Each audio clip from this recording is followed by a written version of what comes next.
Pinalaki niya ito na parang sarili niyang anak, binigyan ng pagmamahal, ginhawa at isang buhay na puno ng pag-aalaga. At paano siya pinasalamatan? Sa pamamagitan ng pagpapaalis sa kanya sa sarili niyang tahanan.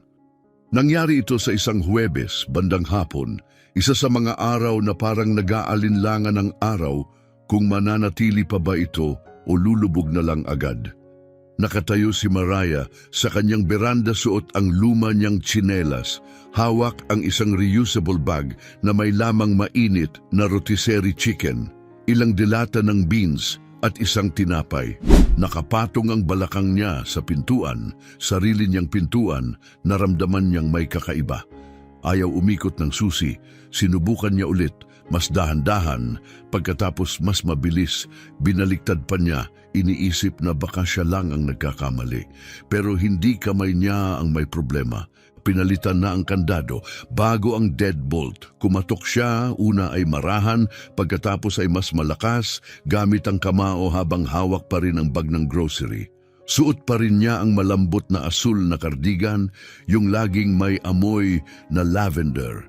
Nakatayo siya sa mismong lugar na tinayuan niya sa loob ng 22 taon. Sa wakas, dahan-dahang bumukas ang pinto. Si Fatima, ang nobya ni Roberto, sumilip na may gulat na hitsura, parang hindi inaasahan ang may darating. "Oh, hay, hindi ka pa dapat bumalik," anya ng kaswal. Dahan-dahang kumurap si Mariah, "Bakit ayaw gumana ng susi ko?" Naging aligaga si Fatima, sumilip siya sa likod niya, tapos lumabas at dahan-dahang isinara ang pinto. Sa tingin ko si Roberto ang dapat magpaliwanag niyan. "Magpaliwanag ng ano?" tanong ni Mariah. Huminga ng malalim si Fatima. "Hindi ka na nakatira rito."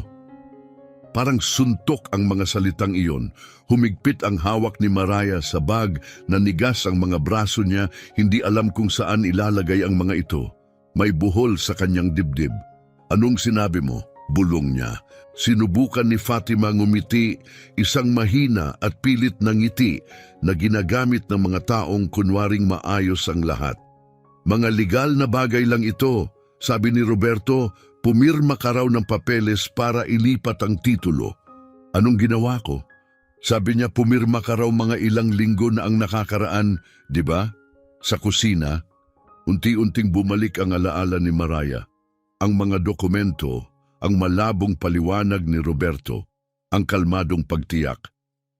"Para lang ito sa seguridad, aniya, para lang kung may mangyari sa iyo." Parang wala lang, parang kailangan lang. At nagtiwala siya sa anak niya, pero ngayong nanginginig na ang mga kamay niya. Hindi na naghintay si Fatima ng karagdagang tanong. Bumalik siya sa loob, binulong ang tungkol sa pagtawag kay Roberto. Tapos isinara ulit ang pinto, nilak ulit. Nanatili si Mariah ron, 1 minuto, 5, 10. Walang nagbukas ng pinto at hindi na siya kumatok muli.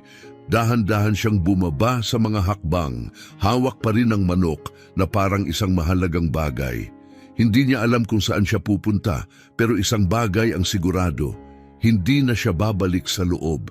Dahil hindi lang bahay ang kinuha ni Roberto, mas personal pa. Pero magsisimula ng maalala ni Mariah ang lakas na muntik na niyang makalimutan. Bago pa ang pagtataksil na ito, bago pa ang mga pirma at si Fatima at ang nakalock na pinto, si Mariah ay higit pa sa isang babae sa isang bahay. Isa siyang ina. Hindi lang sa kung sinong bata, kundi sa isang batang walang ibang gustong kumuha. Noong 1976, nagtatrabaho siya sa gabi sa St. Joseph's Hospital sa Jackson, Mississippi. Isang nurse sa ward, matatag, malakas at tahimik. Matapos ang 2 pagkalaglag at nabigong IVF, tinanggap na niyang wala siyang magiging anak. Ang sakit ay naging isang pilat na walang nakakakita. Tapos isang gabi, nakilala niya si Roberto. Isang maliit na bata, halos 2 taong gulang, pumasok sa ER na may bali sa pulsuhan. Payat, maputla, suot ang maluwag na t-shirt na may mantsa ng mustard. Ni hindi siya inintindi ng foster mother, iniwan lang siya sa child services. Hindi balak ni Mariah mag-ampon, pero minsan hindi humihingi ng permiso ang tadhana.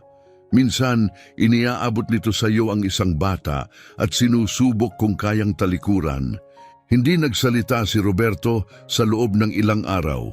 Kumakapit siya sa uniforme ni Mariah na parang baging sa pader. Hindi siya kumakain kung hindi siya tinutulungan. May kung anong koneksyon sila at sapat na yon kay Mariah. Pagkalipas ng 2 buwan, sinimulan na niya ang proseso ng pag-aampon. 6 na buwan pa at opisyal na anak na niya si Roberto. Akala ng iba nagkakamali siya. Isang single na itim na babae sa huling bahagi ng kanyang 30, mag-aampon ng puting batang may emosyonal na suliranin. Girl, sinusubukan mong sagipin ang buong sistema? Tanong nila. Hindi, sagot niya. Itong isa lang. Ibinigay ni Mariah kay Roberto ang lahat ng hindi niya naranasan.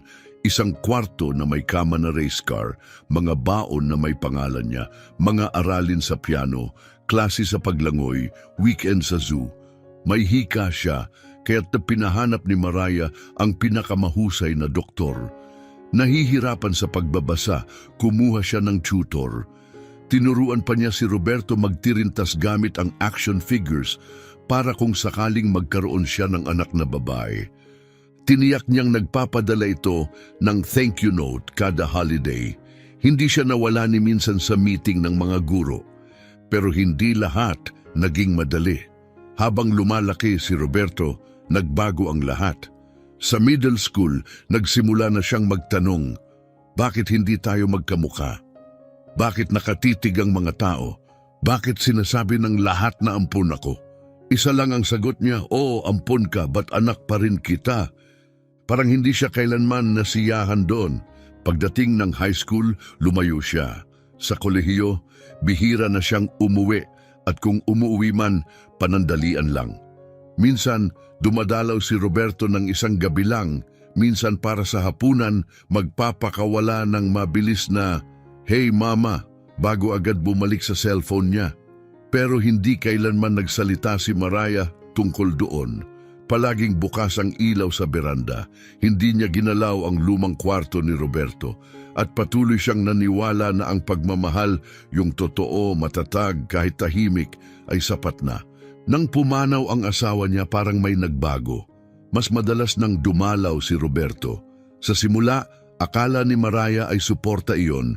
Tinutulungan siyang magputol ng damo, linisin ang alulod, siguraduhing iniinom niya ang gamot sa alta presyon. Minsan, isinasama niya si Fatima at magkasama silang nauupo sa beranda habang si Mariah ay nagluluto ng cornbread at nanonood ng mga rerun ng Jeopardy. Akala ni Mariah ay nagkakalapit na ulit sila. Akala niya'y paghilom yon. Pero hindi bumalik si Roberto para buuin ang relasyon nila. Bumalik siya para sukatin ang maaring makuha. At nang maunawaan yon ni Mariah, wala na ang pangalan niya sa titulo at ang tiwala niya ay napalitan ng kaginhawahan para kay Roberto. Pero ang isang ina hindi nakakalimot at inuulit-ulit na ni Mariah sa isipan ang bawat sakripisyong ibinigay niya. Gabing iyon, hindi siya lumayo. Natulog siya sa loob ng kanyang kotse. 2 kanto ang layo mula sa dati niyang bahay. Malapit ito sa hanay ng mga kupas na duplex. Ang mga beranda puno ng plastik na silya at nangangaliskis na pintura. Hindi umiyak si Mariah kahit minsan. Pero nanatili siyang nakaupo ng tuwid, ang mga kamay nasa manibela sa posisyong 10:00 at 2:00 kahit naka-off na ang makina. Nasa tabi pa rin niya ang rotisserie chicken, hindi ginalaw, wala na ang init. At ang mantika ay lumalabas na sa bag. Nakatingin siya sa kawalan, walang iniisip na tiyak. Dahil ang dalamhati ay hindi lang tungkol sa kamatayan. Minsan, ito ay paggising sa katotohanan na ang isang taong minahal mo ay hindi pala ang akala mong siya. Noong namatay si Nestor, ang asawa niya, 3 taon na ang nakalipas, akala ni Mariah iyon na ang pinakamasakit na mararamdaman niya. Siya ang kanyang sandalan, isang tahimik na lalaking may bigat ang presensya. Nagkakilala sila sa simbahan, nagkaugnayan sa banal na kasulatan at pritong catfish, at nagtayo ng isang pagsasama batay sa tiwala at biyaya. 29 na taon magkasama, bumubuo ng buhay. Pero ang bagong sakit na ito, ang pagtataksil mula sa sariling anak, ibang hapdi ang dala. Kinabukasan, pumunta si Maria sa bangko, bahagyang bahagi ng routine, bahagyang bahagi ng kuryosidad. Tiningnan niya ang kanyang account at laking gulat niya, walang nagbago. Doon siya halos natawa, hindi pala ginalaw ni Roberto ang perang yon dahil hindi niya alam na meron. Pagkamatay ni Nestor, sinubukan ng ospital na umiwas sa responsibilidad. Sinabi nilang complication lang daw yon, pero si Maria na dekada na sa healthcare, alam niya ang pagkukulang. Hindi siya umatras.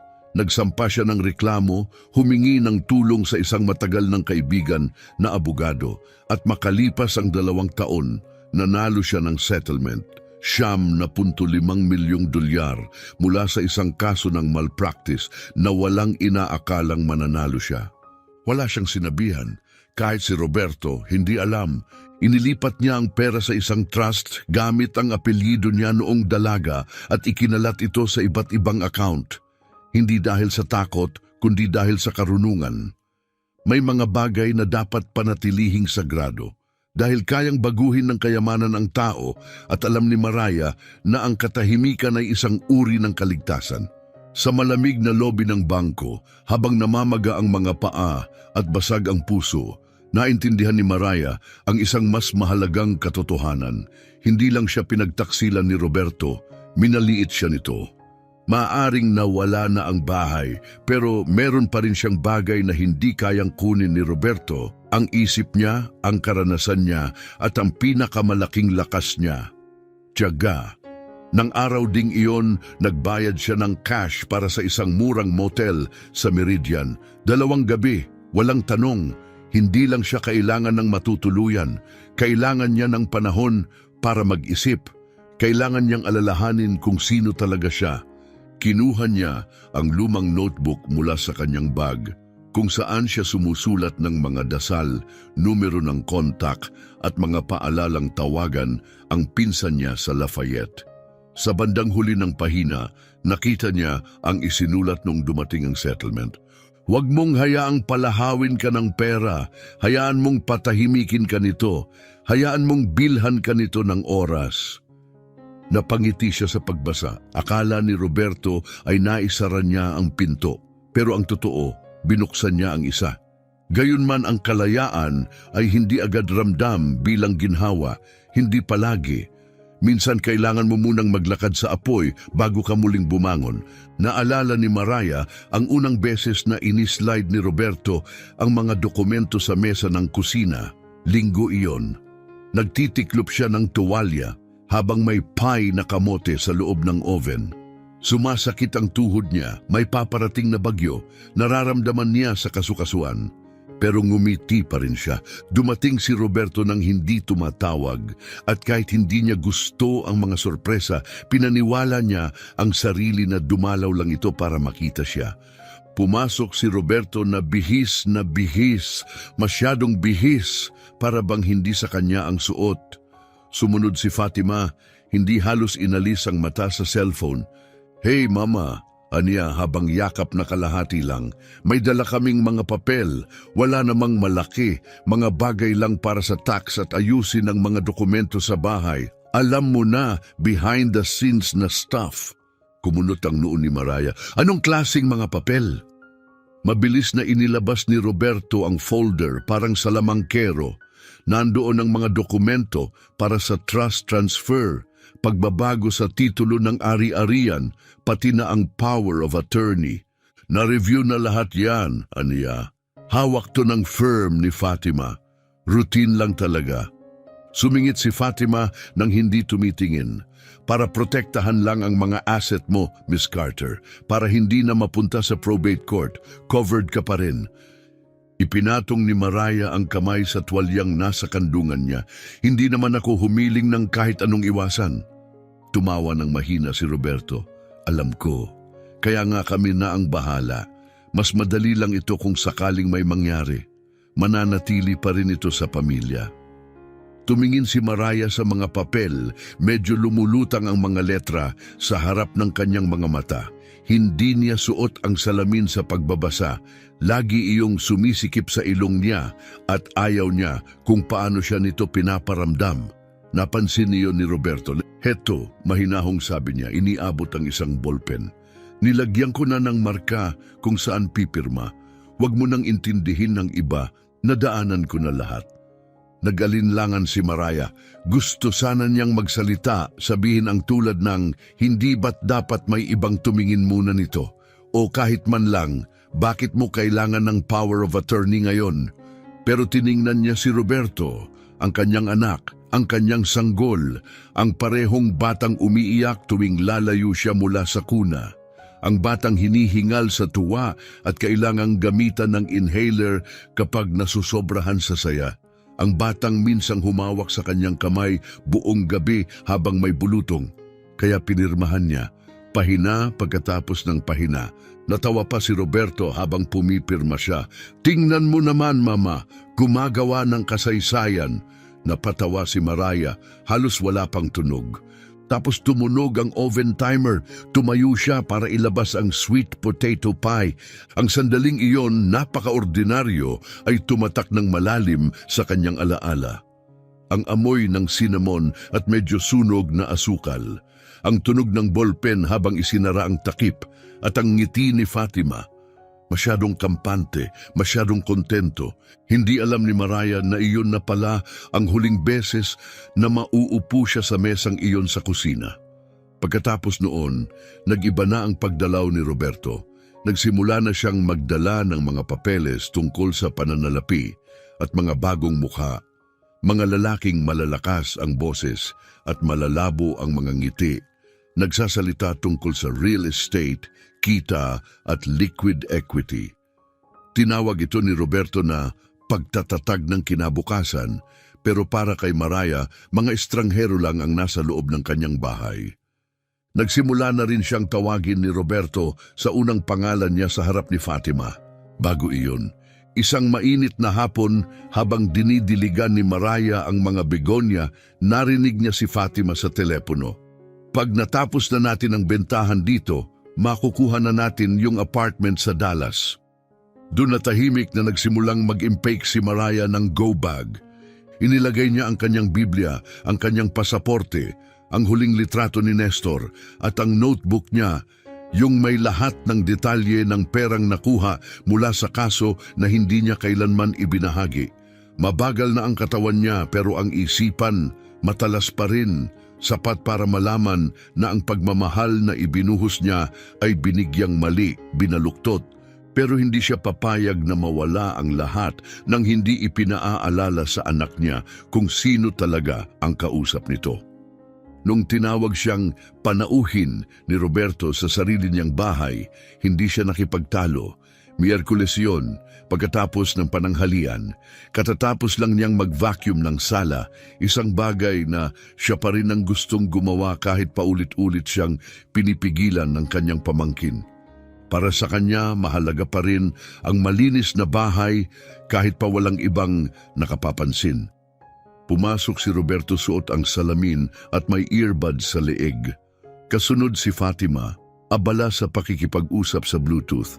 Hindi siya tinapunan ng tingin. Dumaan lang, parang empleyado lang siya roon. Pagkaraan ng ilang hakbang, tumigil si Roberto, lumingon at nagsalita ng kaswal. Next time na gamitin mo yung Dyson, paki-empty ng lalagyan ha? May mga pupunta dito ngayong weekend para tumingin. Napakurap si Mariah. Pupunta? Mga ahente, sagot niya.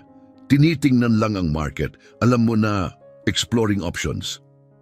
Tiningnan siya ni Mariah ng diretsyo. Ibebenta mo ang bahay?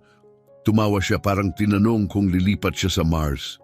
Hindi pa naman, naghahanda lang. Ating mga opsyon, tanong niya nakatayo ng tuwid. Doon niya binitawan, panauhin ka na lang ngayon, Mama. Space mo pa rin, syempre, pero sa legal, alam mo na yon. Hinawakan ni Mariah ng mahigpit ang hawakan ng vacuum. Hindi siya umiyak, hindi siya sumigaw. Tumango lang siya.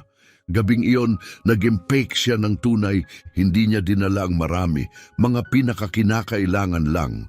Ang Biblia, ang notebook, 2 simpleng damit, isang pares ng sneakers, at ang singsing sa kasal na hindi na niya sinuot simula nang mamatay si Nestor, pero palaging nakaipit sa maliit na telang pouch sa kanyang nightstand.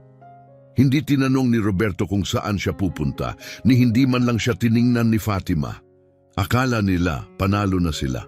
Natagpuan ni Mariah ang sarili sa isang maliit na motel sa dulo ng bayan, malapit sa truck stop at gasolinahan na may patay-sinding ilaw. Umiingit ang kama, parang hinihika ang heater, pero tahimik. At kanya iyon, umupo siya sa maliit na desk at binuksan ang kanyang notebook. Nasa loob nito ang numerong itinago niya sa loob ng 14 na taon, Doris. Isang babaeng tumulong sa kanya noon sa isang legal na gulo nang subukang idemanda siya ng tenant dahil sa tagas ng tubo.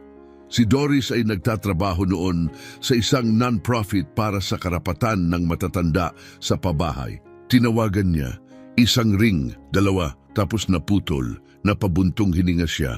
Tapos may isa pang pangalan na naalala, Ronald J. Gonzales, si RJ. Matagal ng kaibigan ni Nestor mula pa noong kabataan nila, abogado, matagal ng retirado, pero matalas pa rin ang isip at ipinagmamalaki ito.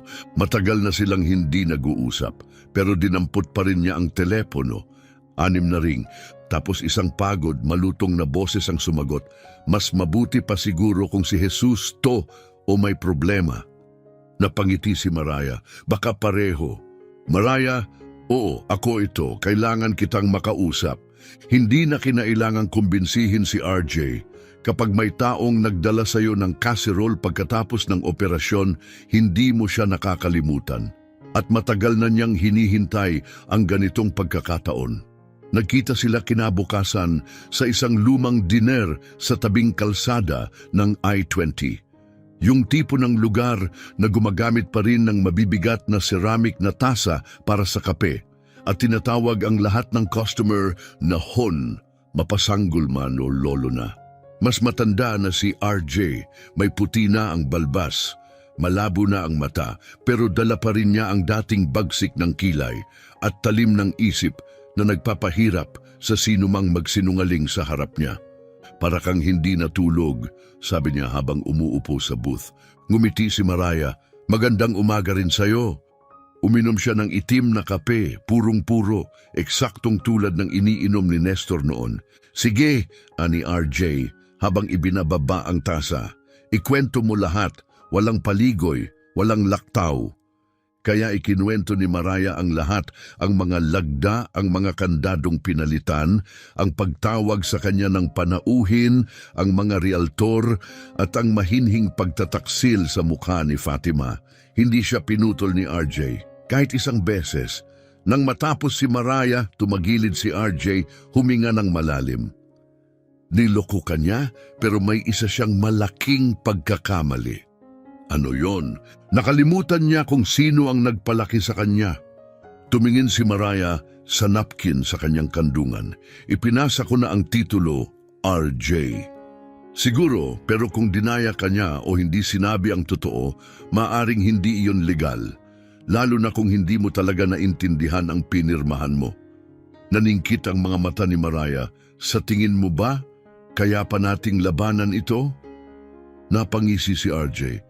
Mariah, kahit natutulog ako, kaya kong idemanda ang batang yan. Napatawa siya pero pagod ang tawa. Ayokong sirain siya. Gusto ko lang makauwi at makatingin sa salamin ng hindi nahihiyang tanga ako. Tumango si RJ, lumambot ang anyo. Kung ganon, huwag natin siyang sirain, turuan natin siya. Sa loob ng 2 oras, pinagdaanan nila ang bawat detalye. Mga dokumentong nilagdaan, mga petsang naalala niya, bawat salitang ginamit ni Roberto.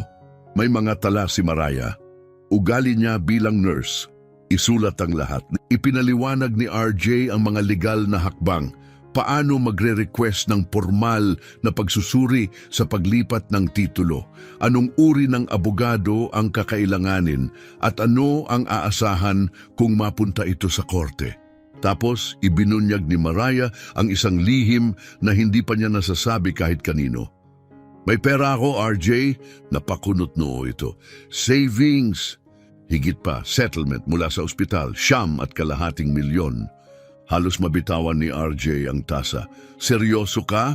Nasa iyo ang ₱9 milyong? Ni sentimo hindi ko ginastos. Hindi ko sinabi kay Roberto.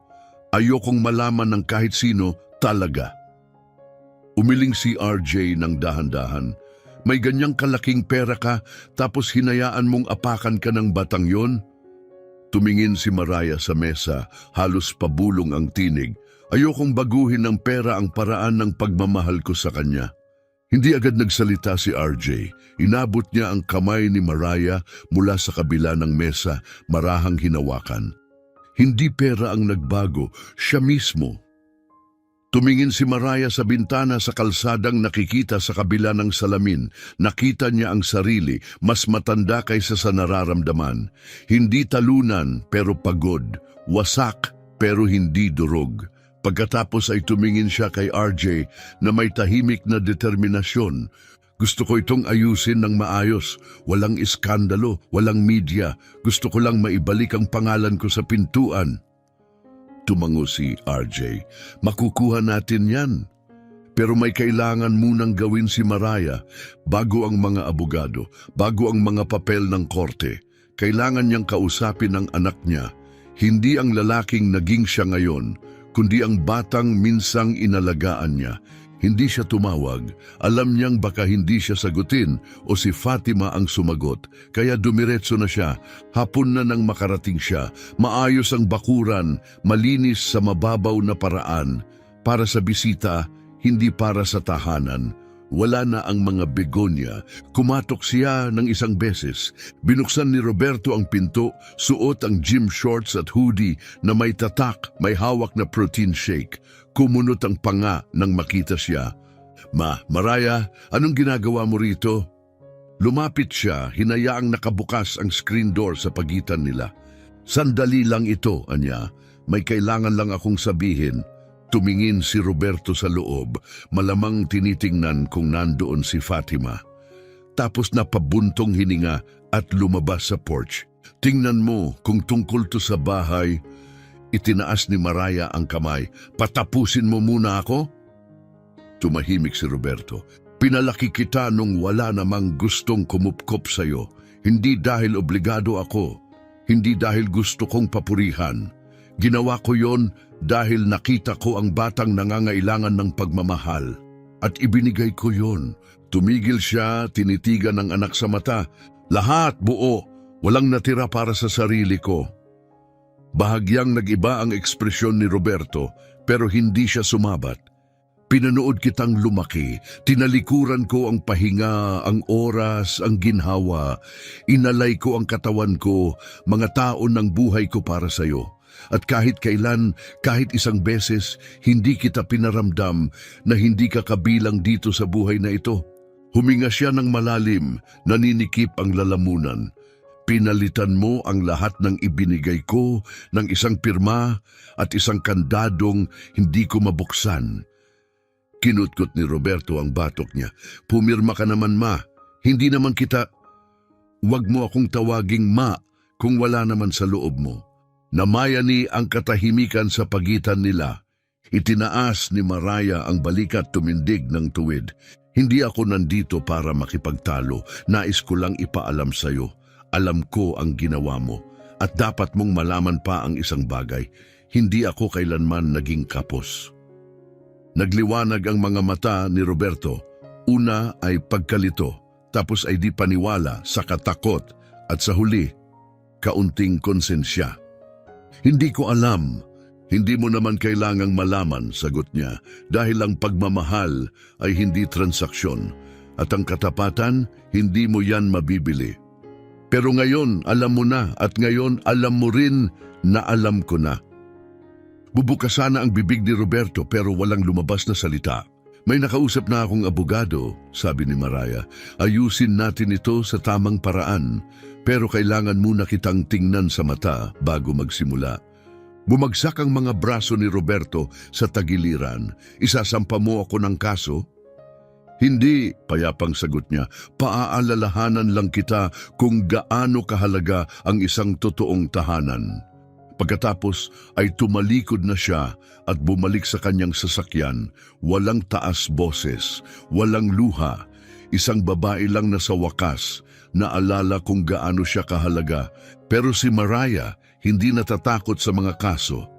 Ang tunay na nakakayanig sa mga katulad ng anak niya ay hindi ang mga hearing sa korte, kundi ang makita ang taong minamaliit nila muling bumangon ng may dignidad at katahimikan.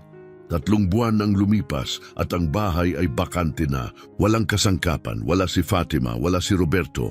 Ang bagong may-ari, isang retiradong guro mula Lafayette, ay nagsabing parang mabigat ang bahay, parang dinaanan ng bagyo. At totoo nga, mabilis umaksyon si RJ. Ang kasong pandaraya ay dumaan sa korte ng mas mabilis kaysa inaasahan. Hindi nag-aalinlangan ng hukom matapos basahin ang mga dokumento at testimonya ni Mariah. Idineklara niyang ang paglipat ng titulo ay mapaninlang at marahil ay manipulasyon. Hindi dumalo si Roberto sa pagdinig. Umalis na siya ng estado. Si Fatima ay bumalik sa Dallas mag-isa. Nang malaman iyon ni Mariah, hindi siya ngumiti, hindi siya nagdiwang. Bumuntong hininga lang siya. Mahaba at banayad, parang may tinanggal na bigat mula sa kaibuturan niya.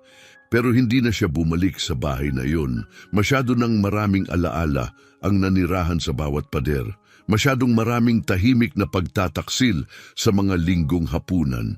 Sa halip, ginamit niya ang hindi pa nagagalaw na settlement, ang buong ₱5 milyong, at gumawa ng isang bagay na walang nakaisip.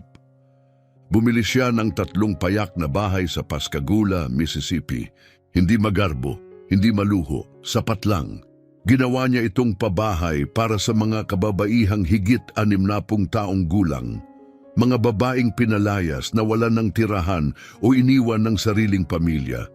Pinangalanan niya itong Len's Place, alinsunod sa yumaong asawang si Nestor.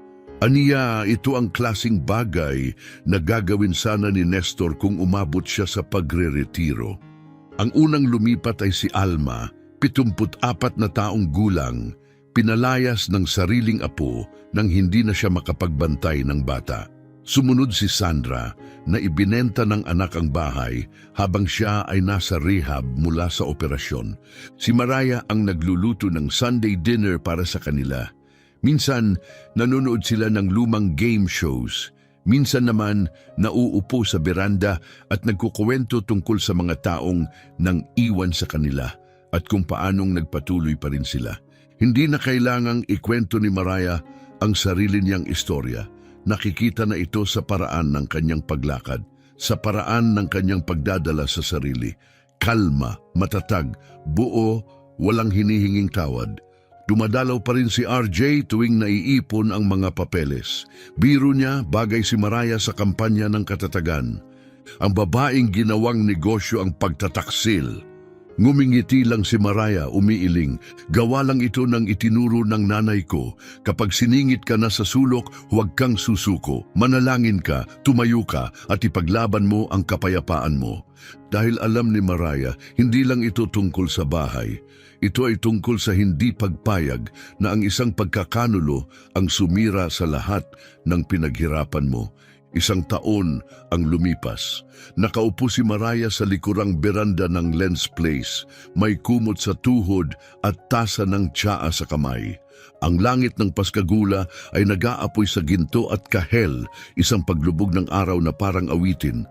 Si Alma ay nasa itaas, nagkukroseta. Si Sandra ay nasa kusina, marahang humuhuni habang naglilinis ng gulay. At si Mariah? Sa unang pagkakataon sa matagal na panahon, siya'y payapa. Hindi nagmamadali, hindi galit, hindi basag. Tahimik lang, nang umaga ring yon may dumating na liham, walang return address. Pangalan lang niya isinulat sa sulat kamay na matagal na niyang hindi nakita. Sa loob nito ay isang liham, nagkamali ako. Ngayon ko lang napagtanto, hindi ko alam kung bakit ko ginawa ang mga iyon. Siguro akala ko may karapatan ako sa mas marami. Siguro hindi ko lang naintindihan ang lahat ng ibinigay mo. Hindi ko inaasahan ang tawad, pero gusto kong malaman mong hindi mo yun deserve. Sana ay ayos ka. Roberto, binasa niya ito ng 2 beses. Pagkatapos ay maingat na tiniklop at isinilid sa hulihang bahagi ng kanyang Biblia. Hindi para kalimutan, kundi para alalahanin, nang hindi bitbitin. Hindi siya sumagot, hindi niya kailangang sumagot. Para kay Mariah, ang pagpapatawad ay hindi pagbibigay laya sa isang tao. Ito ay pagpapalaya sa sarili sa bigat ng kanilang ginawa. At ngayon, alam na niya ang hindi niya alam noon. Pwede mong mahalin ang isang tao ng buong buo. Palakihin sila, ibigay ang lahat mo. At maaari mo pa rin sila mawala, hindi dahil sa kung sino ka, kundi dahil sa kung sino ang pinili nilang maging. At ang bigat na yon, hindi mo kailangang pasanin. Tumingala si Mariah sa himpapawid habang nagsisimula ng umawit ang mga kuliglig sa dapit hapon. Pumikit siya at huminga ng malalim, hindi lang para punuin ang kanyang baga, kundi ang kanyang espiritu. Dahil ang tahanan ay hindi lang bubong. Ito ay ang mga taong bumubuo nito at siya nagtayo ulit mula sa simula. Walang kailangang papeles,